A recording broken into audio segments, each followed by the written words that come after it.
देखिए इस वीडियो पर हम बात करने वाले हैं एमओटी थ्योरी की। एमओटी थ्योरी आई कहाँ से है?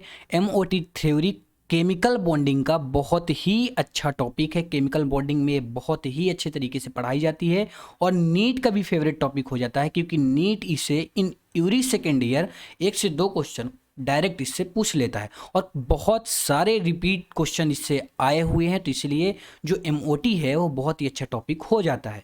देखिए हम एमओटी की ट्रिक्स की बात करने वाले हैं और इस वीडियो में हम एमओटी से क्या निकाल सकते हैं। हम बॉन्ड ऑर्डर, बॉन्ड स्टेबिलिटी और बॉन्ड लेंथ, ये तीनों चीज़ को हम इस वीडियो पर बहुत ही अच्छी तरीके से सीखने वाले हैं। अब अगर आप वीडियो को बहुत ही अच्छी तरीके से समझते हैं तो कभी भी आपको इन तीनों चीज़ों में तो प्रॉब्लम इन फ्यूचर कभी भी नहीं होगी और कभी भी आप एग्जाम में इससे रिलेटेड कोई क्वेश्चन भी नहीं गलत करेंगे। तो चलिए स्टार्ट करते हैं वीडियो को। देखिए हम बात करने वाले हैं एमओटी थ्योरी की। अगर एमओटी थ्योरी की बात करूं तो आपको एक चीज़ बतानी चाहिए, क्या आपको 1 to 10 एटॉमिक नंबर निकालना आना चाहिए। मतलब hydrogen, helium, lithium, beryllium, boron, carbon, nitrogen, oxygen, ऐसे करके आपको 10 तक पूरा लगातार काउंटिंग आनी चाहिए और अच्छी तरीके से आनी चाहिए। नहीं कि आप कार्बन को ही भूल गए, एटॉमिक नंबर ही भूल गए। वैसे तो जो भी बच्चा नीट की प्रिपरेशन कर रहा है उसको इतना तो आता ही होगा, क्योंकि वो 11th 12th पास करके आया है। नहीं भी पास किया तो 10th में ये सारी चीज़ें, 10th के आगे ही सारी चीज़ें पढ़ा दी जाती हैं। अब मैं बात करूंगा कैसे आप एमओटी निकालेंगे। तो देखिए एमओटी जो निकालते हैं उससे क्या है, एमओटी है किस लिए? बॉन्ड ऑर्डर निकालने के लिए। और बॉन्ड ऑर्डर हम कैसे निकालेंगे ये हम सीखने वाले हैं। तो आज हम देखने वाले हैं क्या, बाबा ट्रिक के बारे में। बाबा ट्रिक लगती है बॉन्ड ऑर्डर निकालने में और 1 से 8 तक के इलेक्ट्रॉन के बीच कि अगर हमें बॉन्ड ऑर्डर निकालना है तो हम बाबा ट्रिक से निकाल लेते हैं। बाबा ट्रिक है क्या, मैं आपको एग्जाम्पल के जरिए बता दे रहा हूँ। देखिए बाबा ट्रिक का एक फॉर्मूला होता है क्या, B minus A upon two. क्या B minus A upon two is equal to क्या हो गया, बॉन्ड ऑर्डर। अब देखिए कैसे आपको बाबा ट्रिक लगानी है। सपोज दैट आपको हाइड्रोजन का क्या करनी है, एमओटी निकालनी है, मतलब बॉन्ड ऑर्डर निकालना है। देखिए डाइमर में ही होते हैं एमओटी वाले। तो हाइड्रोजन का एटॉमिक नंबर कितना होता है? हाइड्रोजन का एटॉमिक नंबर होता है 1, लेकिन ये डाइमर में है इसलिए कितना हो जाएगा, ये डाइमर में इसलिए इसका हो जाएगा 2। तो आपके पास कितने हैं, 2 इलेक्ट्रॉन हैं। अब 2 इलेक्ट्रॉन को आपको भरना है तो आपको बाबा ट्रिक लगानी है। बी ए आपको लिखना है। यहाँ पर क्या है, इलेक्ट्रॉन को आपको भरते चले जाना है 2 2 के क्रम में। आपके पास कितने इलेक्ट्रॉन है? आपके पास 2 ही इलेक्ट्रॉन है, तो आप बी पर ही भर पाएंगे। तो यानी जो आप फार्मूला फिर इसमें लगाएंगे बी ए अपान टू वाला, क्या बी ए अपान टू वाला फार्मूला लगाएंगे तो बी में आपके पास कितने इलेक्ट्रॉन है? बी में आपके पास कितने इलेक्ट्रॉन है? 2 इलेक्ट्रॉन है। और ए में आपके पास कितने इलेक्ट्रॉन है? 0 इलेक्ट्रॉन है। अपान कितना हो जाएगा, 2 हो जाएगा। और फाइनल कितना आ जाएगा, फाइनल 1 आ जाएगा। मतलब जो हाइड्रोजन का बॉन्ड ऑर्डर हुआ वो कितना हुआ, 1 हुआ। इसी तरह अगर मैं दूसरे एग्जाम्पल की बात करूं और हीलियम की बात करूं तो हीलियम में कितने इलेक्ट्रॉन होते हैं? हीलियम में 2 इलेक्ट्रॉन होते हैं, लेकिन ये पाया जाता है। इस पर डाइमर में हमें एमओटी निकालनी है तो कितने इलेक्ट्रॉन हो जाएंगे, 4 इलेक्ट्रॉन यहाँ पर हो जाएंगे। अब देखिए 4 इलेक्ट्रॉन है अगर आपके पास और आपको बॉन्ड ऑर्डर निकालना है तो क्या करना है, आपको बाबा ट्रिक लगानी है। बी ए आपको लिखना है डायरेक्ट और 2 2 के क्रम में आपको इलेक्ट्रॉन भरने हैं। यहाँ पर 2 इलेक्ट्रॉन हो गए, यहाँ पर 2 इलेक्ट्रॉन हो गए और फाइनल इलेक्ट्रॉन हमारे पास 4 ही थे, तो 4 इलेक्ट्रॉन हमने भर दिया। फिर हमें क्या करना है, बी की जगह क्या लिखना है, वही वाला फार्मूला सिंपल से लिखना है, 0.2 कर देना है। बी की जगह हमारे पास कितने इलेक्ट्रॉन है, 2 इलेक्ट्रॉन है। ए की जगह हमारे पास कितने इलेक्ट्रॉन है, 2 इलेक्ट्रॉन है। फाइनल कितना हो गया, 2 हो गया। 0 पूरा जो फाइनल आया वो क्या आ गया, 0 आ गया। मतलब जो हीलियम का हमारे पास बॉन्ड ऑर्डर आया वो कितना आया, 0 आया। अब हम आगे बात करेंगे किसकी, अब हम आगे बात करेंगे कि अगर आपके पास 8 से ज़्यादा इलेक्ट्रॉन है तो उसका बॉन्ड ऑर्डर कैसे निकालते हैं। तो एक बहुत ही सिंपल सी आपको टेबल दिख रही होगी। देखिए इस टेबल को अगर आप बनाना सीख लेते हैं तो फिर इसके बाद तो आपको कोई भी दिक्कत ही नहीं होने वाली। चाहे वो बॉन्ड ऑर्डर हो, चाहे वो बॉन्ड लेंथ हो, चाहे वो बॉन्ड स्टेबिलिटी हो, इन तीनों चीज़ों को हम इसी में देखने वाले हैं। देखिए आपको टेबल कैसे याद रखनी है तो एक ट्रिक बताऊँ आपको, 143। 143 एक वर्ड आपको, एक वो नंबर आपको याद रखना है।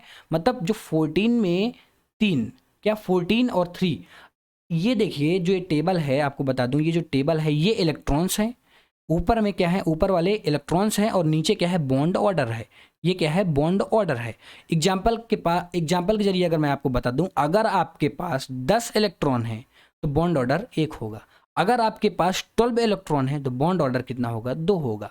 अब सीखेंगे कि टेबल कैसे बनी। कि देखिए आपको 143 याद रखना है।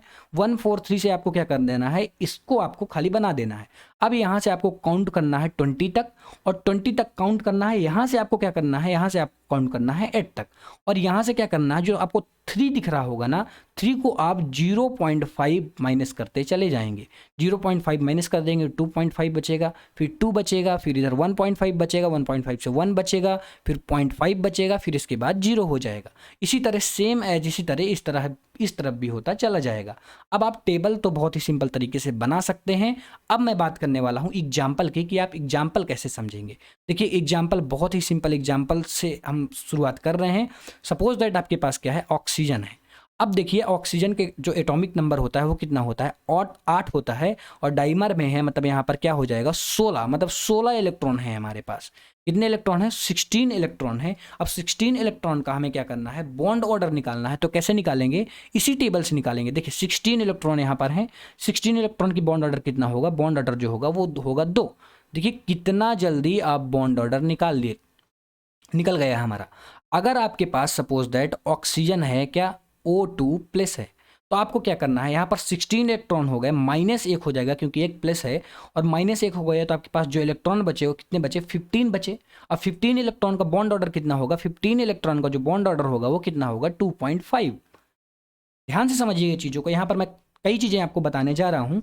अब अगर मैं बात करूँ किसकी, अब मैं बात कर रहा हूँ O2 माइनस। अब आपको इसका अगर बॉन्ड ऑर्डर निकालना है तो क्या करना है, 16 इलेक्ट्रॉन थे, एक इसमें प्लस में आ जाता है क्योंकि -1 लगा हुआ है, तो टोटल इलेक्ट्रॉन कितने हो गए, टोटल इलेक्ट्रॉन जो हो गए वो 17 इलेक्ट्रॉन हो गए। मतलब इसका बॉन्ड ऑर्डर कितना होगा, 17 इलेक्ट्रॉन का बॉन्ड ऑर्डर कितना हो रहा था, 1.5। मतलब इसका जो बॉन्ड ऑर्डर हुआ वो कितना हुआ, 1.5।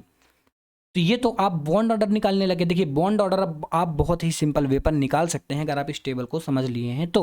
अब मैं बात करूंगा किसकी, बॉन्ड लेंथ आप कैसे निकालेंगे और बॉन्ड स्टेबिलिटी आप कैसे बताएंगे। तो पहले हम बात करेंगे किसकी, बॉन्ड स्टेबिलिटी आप कैसे बताएंगे। देखिए बॉन्ड ऑर्डर आपने निकाल दिया, आपने O2 और O2 प्लस और O2 माइनस का बॉन्ड ऑर्डर निकाला। अब ध्यान दीजिएगा यहाँ पर इतने का आपने बॉन्ड ऑर्डर निकाला, तो जो O2 का बॉन्ड ऑर्डर आया वो कितना आया, 2 आया। O2 प्लस का जो बॉन्ड ऑर्डर आया वो कितना आया, 2.5 आया। और जो O2 माइनस का बॉन्ड ऑर्डर आया वो कितना आया, 1.5 आया। तो अब इसका अगर आपको क्या लिखनी है, स्टेबिलिटी लिखनी है, तो जो स्टेबिलिटी होती है ना, आपको बता दूं यहाँ पर जो बॉन्ड ऑर्डर की स्टेबिलिटी होती है वो प्रोपोर्शनल टू होती है बॉन्ड ऑर्डर के। क्या होती है, प्रोपोर्शनल टू होती है बॉन्ड ऑर्डर के। मतलब जो यहाँ पर स्टेबिलिटी हो जाएगी वो किसकी हो जाएगी, O2 प्लस की सबसे ज़्यादा, फिर इसके बाद हो जाएगी O2 की, फिर इसके बाद होगी किसकी, O2 माइनस की। ये तो आपकी क्या हो गई, ये हो गई आपकी बॉन्ड स्टेबिलिटी। अब मैं अगर बात करूंगा बॉन्ड लेंथ की, तो जो बॉन्ड लेंथ होता है ना, क्या बॉन्ड जो लेंथ होता है, bond length inversely proportional to होता है बॉन्ड ऑर्डर के। क्या इनवर्सली प्रोपोर्शनल टू होता है बॉन्ड ऑर्डर के। मतलब जस्ट बॉन्ड स्टेबिलिटी जो हम निकाल रहे थे, बॉन्ड लेंथ इसकी अपोजिट हो जाएगी, और जो आंसर आएगा वो क्या आ जाएगा, O2 माइनस सबसे ज़्यादा होगा, फिर इसके बाद होगा O2, फिर इसके बाद होगा O2 प्लस। अब आई होप ये तीनों चीज़ आपको बहुत ही अच्छी तरीके से समझ में आई होंगी। हमने bond order, bond length, bond stability, MOT, ये सारी चीज़ें निकालना बहुत ही अच्छी तरीके से सीख लिए हैं, और आपको भी अच्छी तरीके से समझ में आ गया होगा। आई होप ये सारी चीज़ें आपको बहुत ही अच्छी तरीके से क्लियर हो गई होंगी। Thank you.